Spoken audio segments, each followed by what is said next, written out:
how did you and Chris initially meet? We got off the road with a top 40 band. We were playing 5-nighters on the road, touring the Southeast. Tennessee, Georgia, South Florida, we were playing everywhere. Things didn't work out too well with that band. We decided to leave and come back to Tampa and form a band. We ran an ad in the paper for a drummer and a lead singer, and Chris was the first one to show up. Didn't need to audition after that. We hired him on the spot. He walked in, super confident. He had that personality, like, I've known him forever, we knew him forever, super comfortable in his own skin, you know. Confident, smiling, like we knew him forever. He set up his kit, sat down, you know, played the songs we agreed to audition on. I didn't have to look any further, that was it. Was there a genre in particular that influenced the music you played in Nightfox? Yes, this is another interesting point because we were mainstream rock. We were mainstream, we were not Southern rock, but we had seen him in Bootleg. That was the band he was in at the time, and they were super tight, but they were Southern rock. And it was kind of the same thing we told Hilary. We said, you know, we're mainstream. We're going to play a wide selection of mainstream rock. At that time too, MTV was, you know, coming out at the end of this band, and we started picking some songs from there that we were doing.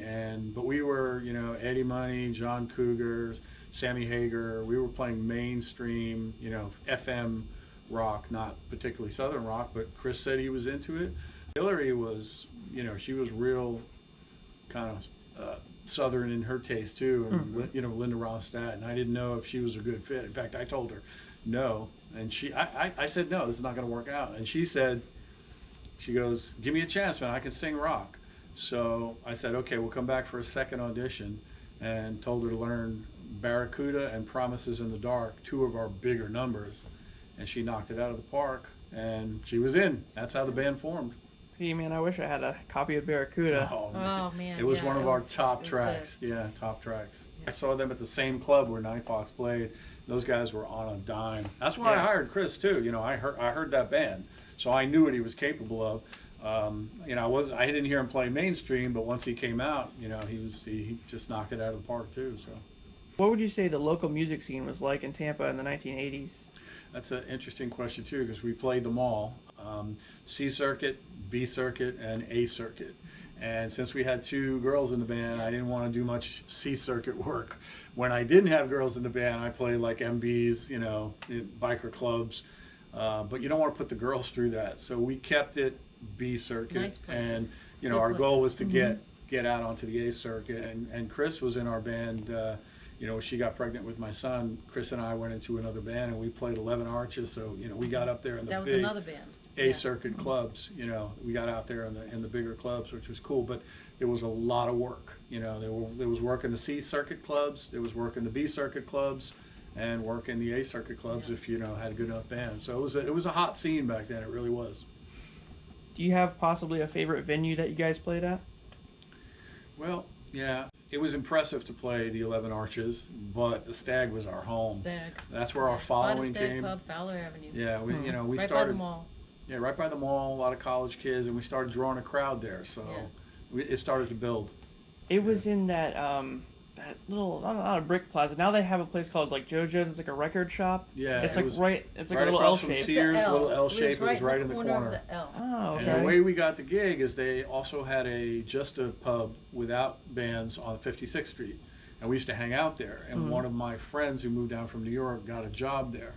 And he goes, hey, Frank, they're opening a place by USF and they're going to have bands. So I told him about your band. So I said, oh, cool, this is going to be some work. And we went to Skipper's Smokehouse. First gig. And they had a Sunday jam. You could just write your name in if you got there early enough. And we wrote our name on the board at Skipper's. And we played a set on Sunday. And the owner, Dennis from the Stag, came out to see that Nightfox band. And we got hired. That's how it started. And some were 5-nighters too. We 3-nighters at the Stag. nighters? It was Thursday, Friday, and Saturday. Okay. Short night on Thursday, we played like, I think 4 sets. And then Friday and Saturday, we played 5 sets. Oh, that's what it was, sets. Yeah. 5. I got the 5 from something. Yeah. I know after you left the band because like you said, I you got pregnant, and yeah. then Hilary did her own thing. Yeah. And then apparently, according to him, you guys started a band called The Affair. Yes. Can you tell me about that? Oh, that was Yes. so first it was an all-male version of Nightfox, and that was the one we came out and we played the 11 Arches with. But the other guitar player in that band, who I just talked to the other day on the phone, he was one of the other ones I'm getting these tracks for off of cassette. His name is Steve Williams, a great songwriter. I mean, the guy wrote some amazing like Journey, Triumph material. I was really impressed with his writing. They asked me to go into the studio and do keyboard work and guitar work. That's how I hooked up with them. And then they wanted to put a live band behind it, and we got Chris on drums, and it was really, really cool material. So They had a really that was great fun. singer too. That was a lot of fun. That was a lot of fun awesome. too. It's an awesome band. Do you have a favorite memory of a gig, or maybe a time that sticks out from your years of playing with Chris? I'll let you go on this one. I got a couple, because this is what I've been thinking. I said, of anything. He was the most happy when we were putting the logo on his drums. We cut it out. We had to glue them, paste them on, and he wanted Chris Kit, and he wanted that white fox on the side, you know, next to it. Well, in some of the pictures you'll see that. And he was so happy just having that. He's like, look at those drums. He says, Chris the Kid. Right? I just remember him. He was really happy. And then another thing I remember the Halloween gig we did. It was Halloween. We actually had a gig on Halloween. Just like, wow, what are we going to be? I don't know. Like he said, he put on the hockey mask. I decided to be Mickey Mouse for some reason. Minnie Mouse. No, it was Mickey though. It was Mickey because I didn't have the skirt. I had shorts. Anyway, and then our one other guy was Marilyn Monroe, and he came as he dressed as a Like a punk rocker. No, well, I think he was an Indian, because I remember this. He came with fringes and the headband, and he goes, "Hey, I need some help. Can you put some makeup on my face and make me look like I guess it looks like Indian." So I go, "Okay, what are we gonna do?" I go, "Come in the ladies' room with me." So we go in the ladies' room, and there he is. "What are you gonna do?" "Okay, put all this war paint on his face. You'll see it in the photos." And it was just so funny, because I'm like doing this and like, hope nobody comes in here In the and sees ladies' room. in the ladies' At room the Spotted Stag. before the gig, of course, you know. And that was another fun time. That was just fun. A great night all around. Everybody had a really good time. She's super into art, so when they took white contact paper, like kitchen contact paper, and a really nice font, and cut out each letter for his name, and cut out that Nightfox logo with the fox, and then applied it to his drum head. So I mean, she had that artistic. And that's how we did the hand, band sign too. And he was. That's how we did the big black backdrop those behind drums the band. and my name. Oh. Yeah, he was really into And that. one other memory I have is about him is always when I would look back at him on the drums. Always smiling, having a great time. Like he never came to a gig like, "Oh, I just don't want to do this tonight." He was always like, "I want to do this." And, so excited, always. A band is like a family. You either have a good time, through Right. thick and thin, or not so good. We played with some musicians that when we look back, greatest times of our lives, and then you look at other people and everything's a negative. Well, Chris, everything was a positive. Always And a happy. gentleman. So when you're with someone like that, setting up is fun, playing is fun, breaking down is fun, breakfast afterwards is fun when you're with the right people. And that brings me to my memories. And that's why Chris, worked out so well with us, because he was so happy to be there. Yeah. Happy to be in the clubs playing. He flat out told me, he goes, "I'm not in this to get a record contract. Something happens, great, that's great. But I just love playing. Yeah, I love being in the clubs. I'm here for the scene. I'm here for," he just loved the experience of being out and playing. And he was so happy when we were gigging. I remember this moment. It really, and this defines that. You got to picture this. We're on a break, things swirling around us. The club, the crowd is there. Our friends are there. Everybody wants to talk to you. The club owners, the waitresses, everything's going and everything's spinning. He just comes up to me and he goes, "Hey, come on, you want to go up and do a shot of Crown?" And it's not just about that. I'm like, yeah, sure. It was, hey, everything's swirling, everything's happening. It's real busy. We're playing, but let's go over to the bar and let's celebrate this moment. Yeah. And that's what it was. The two of us walked up to the bar, and we toasted to this band and this moment.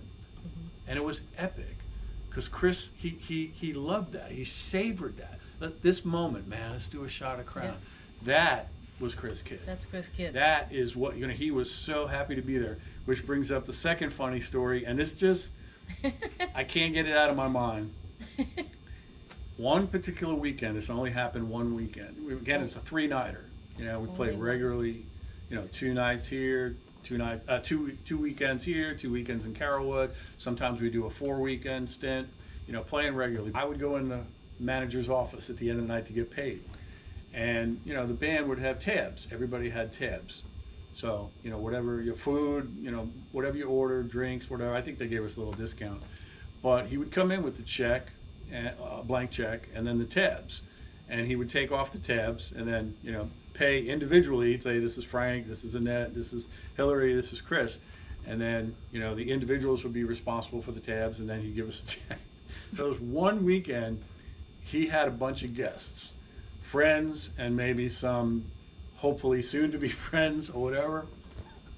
And the club owner comes in with this grin on his face. He's got the tabs, and he goes, and here's your paycheck, this and this, you can cut it 4 ways, and then here's Chris's tab, and he would, less his pay of the band, he would owe them like 27 bucks. He wanted to buy everybody drinks. That one Put it on my weekend, tab. he blew through his band pay and owed the bar money. But again, it was a big weekend, and he was entertaining a lot of people. But the club owner's look on his face was like, "Hey man, here's your band check. Here's a tab, and Chris Kidd owes us." But that was Chris, because it was always a celebration. It was always a celebration, and that was what's so always a great good time. working with him. He didn't have any other expectations. He wasn't bugging me about when we're going to play here, when we're going to do that, when we're going to get a deal, when we're going to get signed. No. It was nothing like that. And I was pressured by other people along the way. People that weren't happy with how much we're working or where we're working. But Chris was always happy. He just guy. loved to be playing, and he always had that positive spirit and that positive smile. And for that reason, we always look back on him as family, band family. That sounds like him, yeah. But especially with the shots at the bar. Something I want to add, I don't know if it's in your questions or anything, but I wanted to add, we're 2 kids from New York. We're Long Island. We didn't have any Tampa friends. We're a different mold. We're from a different breed, different time period, different, he was the first Floridian that we became friends with. And from the moment he walked in for that audition to everything in the club, he was real. And New York people like direct. They don't like a hidden agenda, which a lot of other musicians have. They're telling you one thing, but they really want something else. Chris was real. He was always real, in the moment, very direct, talking from the heart. I never worried about, well, what's Chris really thinking? You know what I mean? That's why we were so comfortable, in that band, because, he was very direct, very honest, and I just keep bringing up the word, he's real, man. It's real Chris Kidd. He's no airs about him, no hidden agendas. He was always direct, straightforward. And I always took, the fact that he was the first Floridian, first Tampa native, that we felt super comfortable with. We're like, like a brother. If this is what Tampa is like, this is we settled in the right place, because these are cool people, and he was really down to earth. And what you see is what you get, and that's why it worked out. That's why we hired him instantly and became friends instantly. So we refer to that band as the Whiz Kids, because when you think about it, I mean, we're only 22. Yeah. Early 20s. And when you listen to that tape, that's just when we first got together. I mean, we got tighter after that, and we added better material. We added the Thin Lizzy and some other material, and we were real comfortable with the quality of sound we were putting out for that age. We were doing a lot of Promises in the Dark by Benatar. That's an epic song. Barracuda, Heartbreaker. I mean, we were doing big tracks, and we were happy with the sound we were putting out. Would you be open to a Nightfox reunion? Yes. Oh yeah. As soon as we heard Hilary was coming into Clearwater, we instantly thought that. And hey, she's still playing. It's a great part. Everybody's still active. Everybody's still active. Everybody's still playing. Nobody gave it up. Nobody retired. Right. Nobody said, I'm not doing music anymore. Everyone We're all still playing. That's what makes it possible. In different ways, I'm trying to put together like a venue or something, and I'm good at this kind of stuff. But as far as orchestrating like a huge gig, So I might need help from people, but I Yeah. want to just do like a jam of like Yeah. everybody like that's Well, featured on this. We've Oh, got this. fun. We've got Yeah. stages that go outside. We've got these stages, These are stages. and we've already talked to the landlord, and we've talked to the club next to us. Right They put here. in an Irish Yeah. club, so we're going to be able to do events right here Really? in the Yeah. parking lot. You know, That would outdoor. work. You know, when the weather's nice, not Yeah. when it's not summertime, Right. but Right. so we'll be able to put together events right here. It's a private parking lot. It's huge. That would be and, cool. We can just do You a know, set and we then we you know, have full different PA. We bands have come up. lights. We can invite different musicians to jam, and I didn't even think about that because I just thought noise ordinance and stuff. Yeah, But no, we're This good is in here. private We're property, good right here. and at nighttime nobody's And the noise here. ordinance doesn't really kick in until Yeah. 11 or Late, beyond late. that. Yeah, so that'd be perfect. yeah, afternoon gig or early something. evening gig would be perfect. So And I already have a name, as conceited as it might sound, but Kidapalooza. oh yeah, there you go. Oh, Because absolutely. Yeah. I was using that Yeah. for like my birthday parties, like every year, Kidapalooza. you know. Yeah. And I like it. I try to make like it a big spectacle. I was like, well, I just put it towards something that's actually more meaningful. Yeah. Oh yeah. And just have like everybody Oh, come that'd be together. great. Yeah. You know. And I like you know, a it. lot of the musicians we associate still Right. ask about Chris. You know, Chris Graham, some of the other people, the other guitar player we play with, Jimmy Cruz. You know, Hmm. they ask about Chris Kidd, and we've All always the time. told them, you know, Oh, kept wow. him up with his life. So, you know, he's still been in the forefront of our consciousness and the musicians we hang around with. Steve Williams, you know, Oh, they all remember Chris. Yep. He came out to see us at the Tampa O'Briens, and we came out to Rapscallions Yeah, and maybe some saw other him, places. So yeah. that's when we saw when he was playing with Pat. Raps Yeah. was like Yeah. 2012, 2013, somewhere Yeah. around there. Yes. Yep, yes. and then he came to see us at Tampa O'Brien's. I don't know which was Mhm. more And he recent. always but- says the same thing. He put his arms around us. Yeah. Go, I love you guys, love you man. guys, yeah. I love you guys, man. And there's this The key history, word. the There's this memories. key word between us because I used to have a saying, and it was like, you know, the bottom of the barrel. You know, you meet some people like agents and club owners. They're the bottom of the barrel. But then there's like what's under the bottom of the barrel, below that. You know, really seedy club owners and agents. And I used to call them slime mold. And Chris, he just picked up on word that, up. and he just loved that. So we would lovingly call each other, and we'd get together and you go, You slime mold. mold. You know, so he knows Just like that. a brotherly That's thing. Slime that's mold. one of our key words that we would throw back and forth. We'd look at each other and smile and go, "Hey, slime mold." You know, he Yeah. uses that all the time. Yeah. I didn't know that's where See? it came from. That's where it came All from. the time. Ask him Oh, where you it came see? from. We're Slime like mold. stuck in Ask him. traffic, and some guy pisses him off or something. He's like, slime Slime mold. mold. Ask Yeah. him, He ask always him where would it, say it. Those are Oh, from yeah. the Nightfox days. Yep. That's Always from the would say Nightfox that. days. So yeah. funny. What would you say makes Chris stand out from other drummers? What we were talking about, being real, no airs, because you know we play with musicians and they tell you one thing, Right. they seem happy in the band, and then all of a sudden, you know, turn on a dime, and you know musicians obviously can be really flaky, and Chris was not like that. No. He's very direct. Hey Frank, this is why I'm in the band. This is what I'm here for.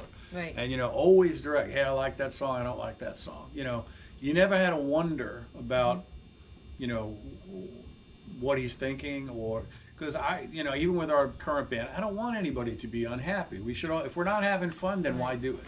So I say, you don't like a song, tell me. You know, we don't have to do this song. We can pick another song. So he was always very straight, very direct, and he had that passion and that drive. Man, Yeah. when he played, you can hear it in his playing. You can hear it in his toms on those tracks I gave you. You know, listen to Harden My Heart. I have 2 takes on that, by I the love way. that one. Yeah, that's a good And one. he listened, you know, he must have listened to the demo, and I have 2 versions. And on the one version, he just played straight tom fills, and they're beautiful. He must have listened back to the demo, because we have version 2, which is the version you have, and he did these really killer flams on the toms. The stick action, the flam, you know, all the way down, and it just jumps out at you. So one thing I like about him, it wasn't just playing the song, it was putting the right flair there and playing it right. You know, that's the Hollywood side of Chris. And he right? had a lot of charisma. That brings me Charisma, yeah. Charisma. He There's has, the word. He'd But walk it's not into the just as a club person. and just the way he would be, Yeah. not in a boastful way, Right. or he was humble, Yeah. but he just naturally had that He look. had charisma in his personality, but Natural. also in his playing. And he didn't Yeah. have to put it on. He just came in, Yep. and there he was. Yeah. You know, and he just was like very just cool, and you know. Yeah, consummate rock star, really. Yeah, he was the consummate rock Really. star. I'd say he had was the the look, best looking one and in he the had band. the Let's put it vibe. that He had the way. vibe. You know, the girls were always eyeing him up on stage. He had the Well, look. yes. And he had the The playing. girls He had loved he had the him. playing to back it up. Yeah. And So- even my friend, my best Yeah. friend at the Oh, time, yeah, everybody said, Susan, "Oh, man, she your was drummer." with a guy. You know, she Yeah. had a serious boyfriend, But and oh, she's Chris, yeah. like, "Man, Chris, he's so good looking." I said, everybody, you know, Yeah. he's just really cute. And he really, put on a show back he there. was a He good put on boy. a show. He Yeah, did you it know, a right. big kit, a lot of toms, Yeah. a lot of stick action. You know, Really cool. it wasn't just a boring drummer. You could and that watch adds him to the and band, you'd always you see know. him. He had that performance quality to him. So that's where he stood out. You know. Yeah. If anything, what would you say his legacy is? Hollywood, consummate rock star. You know, that's who he's always been. He was cool and he was direct, down to earth. You know, if you have to pick musicians to play with in your band, you know, you want the ones without the drama, without the Right. agenda, and Best that was attitude, Chris. You know, and- good attitude, always positive. Yeah. You know, even if something doesn't go right, you know, the people that So can just whatever, rally move together on. and say, yeah, we'll get through this, we'll go to the next gig, whatever. Those are the people you want. So, and again, the passion and the flair he put into his playing and his stage presence, you know, And that all was that, him. his perseverance, Yeah. his great Yeah, nature, still, and being Chris the Kid. Yeah, you know? we Just still that's play, it. and we respect the people that didn't quit and didn't give it Yeah, up. yeah. So when I go see a former bandmate, they're with another band, you know, hey man, good for you. You're still doing it, man. You're still rocking. And he's doing why? it from the soul. Why are you doing it? Because you love to play. Right. You know, you're not doing it for a record contract now. You're not Fame doing and it for any fortune or- fame and fortune or stardom. Now you're doing it for the pure love of playing. And I knew that in '81 Mhm. about him, and I know that now in Mhm. 2022. Yep, yep. So, you know, And, that's his legacy. You know, he loves to play. He loves to be out there performing. He was happy. He was happy at rehearsals too. Always. And some people are not. We got some band members. It's like, can't oh, this is drudgery. stand to be, and we don't rehearse much. I mean, you work on the songs on your own, and then you get together and you just, you know, tighten them down. Yeah. So we don't woodshed for weeks. Everybody learn. In fact, now with this band, we learn material on our own, and we'll play it for the first time out on stage. And we didn't woodshed a lot back in those days either. But whether we were rehearsing or whether we're having a band meeting or hanging out and breakfast, you know, after the gig, he was always happy. He was not a complainer, you know, and that's what we love about Yep. him. So, Yep. Is there anything you guys want to say to him, maybe directly, or? first. hey Chris, love you, man. Keep on rocking. Hope to see you soon, Slime-O. I'll say that those times were the times of our lives. We didn't really know it at that time. And my Nightfox days will always be really close. And once you're a bandmate, you're a bandmate for life. And that's the truth. Yes, I would agree. play tomorrow. I agree. If you Absolutely. said, hey, I got a gig, let's go. Yep. So Frank and I, we love you. And our fond memories still to this day, whenever we talk about it, is always really fond. So keep on rocking, Chris. We love you.